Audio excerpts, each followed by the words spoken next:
into being in a rock band. My first job in high school was a waitress. And in a lot of ways, running RevOps has taken me a little bit back to those waitressing days. Table 5 over here needs a Salesforce fix. Table 7 over here needs to get provision for a tool. And table 10, all the way in the back, wants to know why their attainment dashboard is broken again. And even as a waitress, back then, we were running the show. We were bussing tables, keeping things delivered on time, made sure the orders were correct. But even back then, I wanted to know what it was like to design a menu. I wanted to know what it was like to actually run the restaurant. And about 18 months ago, Samsara RevOps, we embarked on this journey to build the kitchen while still taking new orders and see what we could deliver to the field. And it all started with just one go-to-market engineer and a chatbot. His name is Zach, and he built Samsara GPT or SGPT, which is just a generative search within our own systems, pulled from Gong and Salesforce, emails, transcripts, and it powered for sellers a place where they can go and draft emails, do research on their accounts, or just prepare for phone calls. In the very beginning, 18 months ago, people were still getting used to AI. They're starting to trust it a little bit. And so some people used it a lot. A lot of people didn't use it at all. But we knew SGPT was only going to get us so far because it still required sellers to come to us and open up Slack and open up Samsara GPT. So we also built SGPT Inbox, which is essentially the push mechanism of delivering content to them proactively.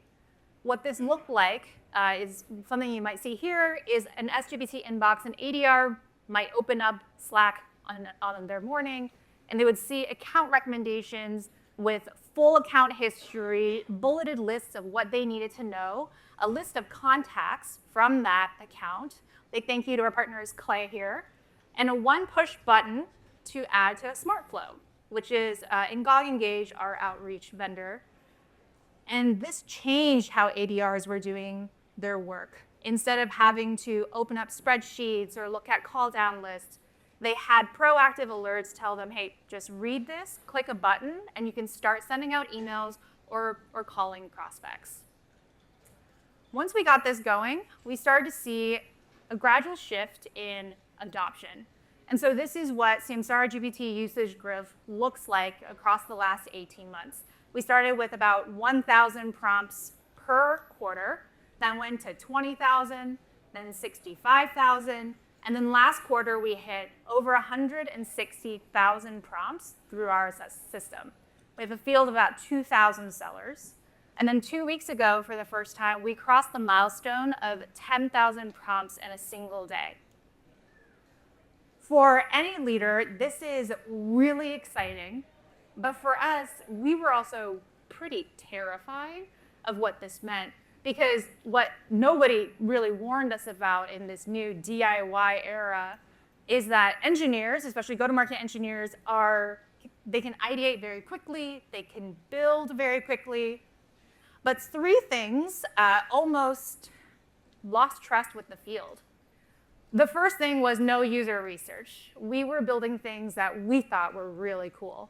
One of those ideas was a smart deck. Hey, what if before a meeting, I prepared for you an automated slide deck that had the first call deck prepared for you, was in your inbox before your meeting, ready to go. Beautiful idea. We shipped it out to the field, and guess how many people used that tool? How many presentations were created in the first month? 0. Close. 2. 2 presentations were created. So it basically was a dud. Nobody was using it. And what we found out afterwards, after we talked to sellers about why, we found out they didn't need a deck for every single meeting. They didn't want one auto-generated. They just wanted a couple bullet points in the Slack. And even if they were to use that deck, it wasn't customized to the point that it was helpful. So we were building without really watching them. The second thing that almost broke us was no maintenance. One day, about a year ago, Samsara GPT went down on a Tuesday morning, and hundreds of sellers all of a sudden couldn't prepare for their calls.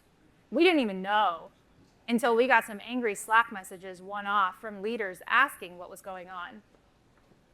And the third thing was no guardrails. We were shipping really fast, but with very little control over how it was deployed, where it was showing up, or how it was supposed to behave once it was there. And what does this no guardrails look like in practice? We were building a new version of SGPT Inbox, and we were testing it locally. And we accidentally deployed it to our R&D engineering team, Slack channels. And so when an R&D engineer pinged the channel about a server issue, our AI bot, wanting to be super helpful, jumped in with a 500-word diagnosis for them, unprompted, uninvited. Our R&D engineers typed, "Please stop responding in this Slack thread." And trying to be helpful, we then gave him a 200-word step-by-step instructions on how he might turn off Samsara GPT. To the point where the next message came through in all capital letters, "Please stop." Anyway, we shut that down. But the moral of that story is we had built something really useful, but we had no guardrails. It was showing up in places we weren't expecting, and we didn't even know about it. And what happens when these three things come together is our Slack channel with our sellers, which was full of excitement and feature requests that they were looking for, started to turn into a help desk. "Hey, my Samsara GPT has been disabled. Can someone help? Hey, I'm getting an error when I try to ask something in Samsara GPT. Seems like the entire system is down. And this quickly changed the vibe of, hey, this is a really cool tool. I love what you all are building, to why is this so broken? And I think the realization for us was, well, these gaps were showing up not because the tools were bad. They were showing up because the tools were good. They were good enough that people were depending on them, and they were expecting a certain quality from us. But that required a bit more resourcing. We had kind of two paths at that point. One is we can continue down the status quo and hope that things keep it themselves together, or we can treat it like what it had already become, which is a true product. But if your CFO is anything like, or anyone like our CFO, you can't just show up and ask for budget and ask for a team. We had to show that there was actual impact here and make a business case. So we ran a correlation analysis. Not last year, but the year before, we launched Samsara GPT in Q4. What you see here is a graph of attainment for our AEs and ADRs. That blue line, that's our power users. That was the top 50% of people who kept prompting Samsara GPT day in and day out to prepare for their calls and help them get work done. That red line is the bottom 50% of users. And what you see here really clearly is that there's a lot of impact if people are using the tools. And this was still a very basic version of SGPT 12 months ago. We put this in front of our finance team and we said, look, there's clearly impact happening. If we don't invest, this is probably going to plateau at best or break. If we do invest, we can start to scale this across a lot of different teams and start to see real ROI. This could be a real competitive advantage for us. So they greenlit a couple more heads within the organization. But we didn't build this team overnight. Every single hire was in reaction to a very specific pain point that we had as a business. So the first one, we had our AI engineer, go-to-market AI engineer, Zach. The first one that we needed was a data engineer. We knew data is king. And our data was bad. There were bad calculations, things were siloed, unclean. It was very difficult to get just one single view of everything that was happening with a customer. So we had a data engineer help come in, build clean gold layer tables in Databricks. And once that happened, which did take a few months, our models got better, our output got better, usage kept going up because people trusted the system. Our second hire was product management.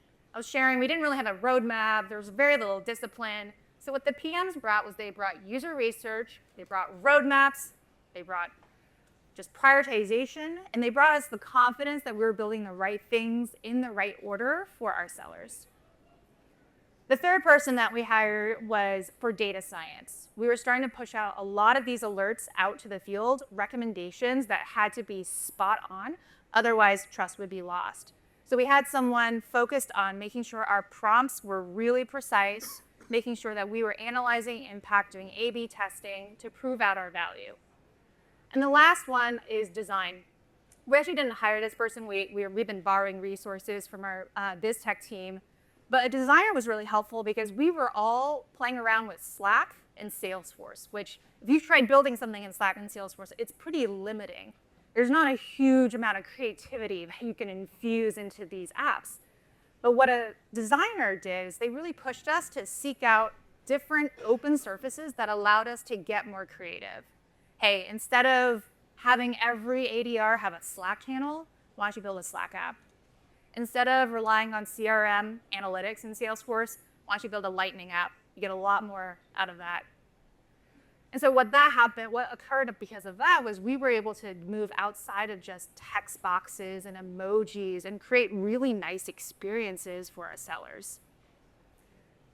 This is what that team looks like today, which is, thank you. All under RevOps, you've got RevTech. Those are our product managers. And then you've got AI and data science, or data. That includes data engineering, data science, analytics, AI engineering. And then our field programs team has actually spun out just one person right now to really focus on essentially product operations. And then we have dotted lines and borrowed resources from our cross-functional stakeholders. We've got a designer that's half dedicated to us from our central biz tech team. And then we rely on enablement to do a lot of our change management and training of the field. You might look at this and think, that's a lot of people. That's a lot of budget. But before we hired anyone, these were all borrowed resources. We borrowed from our R&D teams. We borrowed from our analytics teams. And every single role that you see here was earned because we kept proving out the impact of the last person that was hired. And then how we operationalized all of it was pretty simple. We didn't have to invent anything ourselves. We just had to look over to our R&D teams and take what they've been doing for really decades. The first thing we borrowed is sprints and roadmaps. We started running in 2-week cycles. We started putting together an actual roadmap with deadlines. We did design reviews, and we started doing demos. We have a mantra at Samsara RevOps called demos over decks. That means you show up with prototypes, you show up with mock-ups, you don't show up with a PowerPoint presentation, which is a pretty big change in how we operated. Second thing we borrowed was user research. So we started doing chair size with our sellers, actually sitting down and watching them work. When we did this 6 months ago, we noticed that they were pulling up Samsara GPT and Slack, and then they were pulling up Chrome, and they were searching LinkedIn, Salesforce, working in Google Sheets and Google Slides, and they were just copy-pasting between the two all day. And we thought that could be a much better experience. Why not bring SGPT in Slack and create a Chrome extension? So now sellers can interact with SGPT in Chrome, and that huge spike that you saw last quarter where we hit 160,000 prompts, that was because we brought SGPT into their flow of work. They didn't have to open up another window. And 80% of our prompts come through our Chrome extension. And the third thing that we borrowed, observability and ops. Whew, what a mouthful. Uptime tracking, really fun things like uptime tracking, bug triage, maintenance schedules, really detailed feedback logs from all the channels and making sure we were making way, closing all those issues. Those are not maybe fun and considered boring, but they're actually the things that make our tools really trustworthy. And what we were able to accomplish after doing all that, building out a team, building out our operations, is we were able to start running really quickly. One thing we did in the last quarter was we had been so focused on sellers and ADRs, we turned our attention to our CSM team, and we started doing risk blitzes. If you're a CSM at Samsara, previously, you were running off of time-based signals. So 9 months before a renewal date, you would open up Salesforce, you would open up Gainsight, you'd look across all the full history of that account, and maybe after an hour of research, maybe you might have almost a full picture of the story. That wasn't super helpful because you would do that whether or not the customer was thriving or they were about to churn. We turned that on its head and we started doing signal-based outreach. Our signals were based off of what we call propensity to renew, which is a home-built model. Every account got a score of 1 to 5. 5 being you're very likely to renew, 1 being almost DOA. Phase 1 was really simple, embarrassingly simple. It was a 2-page prompt based off of general intuition where we said, hey, look at product usage, look at if they've mentioned our competitors on phone calls. And what we found was that when we applied that rating, a 4 or 5 was 3 times more likely to renew than a 1 or a 2, which is great. That's not bad. But we knew data was going to get us to a better spot, so we piped in Gainsight data, we piped in our support ticket data, we gave that list to our CSMs and said, hey, can you just pressure test this a bit? Are these accounts truly at risk? That turned to 10x. So we started piping in more data. We brought in product usage. We had our CSM give us more feedback. That 2-page document is now 22 pages long. And today, if you are an account with us and you are scored or 4 or 5, you are 16x more likely to renew with us than if you were a score of 1 or 2. That is really strong signals for our CSM team. They are now laser focused on where it matters on the highest risk accounts. So what they see today is that propensity model churns out a call list. They then get recommended playbooks, a talk track, they call down their list, and they log it all in Gainsight. And what's beautiful is this is not a new process. We designed it for our AEs and ADRs. This is how they run Blitz for us, where we generate over 20% of pipe. It's just we never pointed it to retention. But now that we have the platform, we can build once and then deploy it everywhere. But we knew that that kind of outsized impact comes from 10 people. What happens if you were to have every single individual in RevOps build? From your enablement facilitator to your Salesforce admin, what would that look like? So to get us from 10 to 150 builders, we did 3 things. First is we built a training program. We called it RevUp AI, self-paced, 6 weeks, and you have to basically take this course, get trained on Claude, Codex, no-coding platforms, learn about security, and at the end you had to get certified by building an agent or workflow or a skill. Next, every single onsite has to have a hackathon.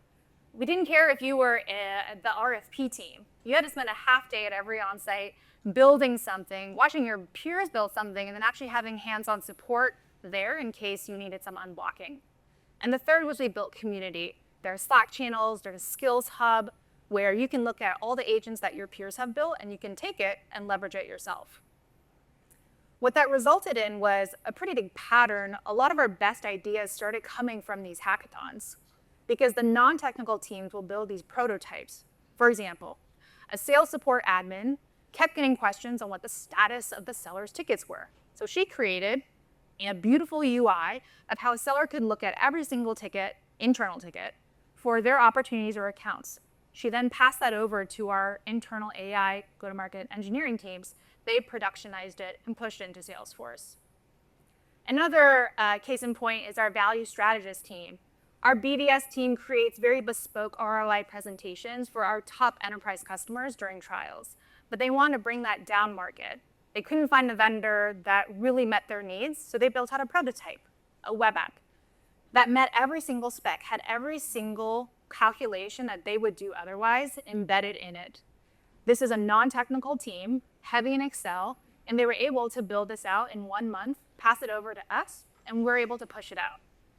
Last week, we introduced our sellers to SROI Assistant, not built by us by any means, but built by the people who know it best. You can now describe your fleet in very simple terms and actually get a full 3-year CFO-ready ROI analysis. This kind of build mentality that we're trying to push into every single person has really started to be the unlock for getting things out at scale without relying on just the 10 people that we have in-house. So at the end of the day, when you leave RevFest and go back to your office, I think a question that I would love people to think about is, are you operating in that waiter mentality, or are you already on the path to becoming more of a chef or the restaurant owner? You might have a Zach. You might already have a custom-built tool that people love, or maybe you're starting to build that custom tool. But if you start treating it like products, which is what we did and was the big unlock, that starts to really change the game. Because if you give it an owner, if you give it a roadmap, it becomes really real and trusted by your sellers. That was actually the unlock for us 18 months ago. It wasn't even about the AI at the end of the day. It was the recognition that RevOps had to change how we were operating and how we were building our teams to meet the needs of being an AI-first company. And with that, 18 months ago, we made that journey. And so today, when a seller books a meeting that they would not otherwise have booked without a tool that we created, we're not RevOps bussing tables or delivering dishes. We're not keeping the lights on. We're actually becoming a real part of the revenue engine. And we're excited for where we're going to go with that. Thank you.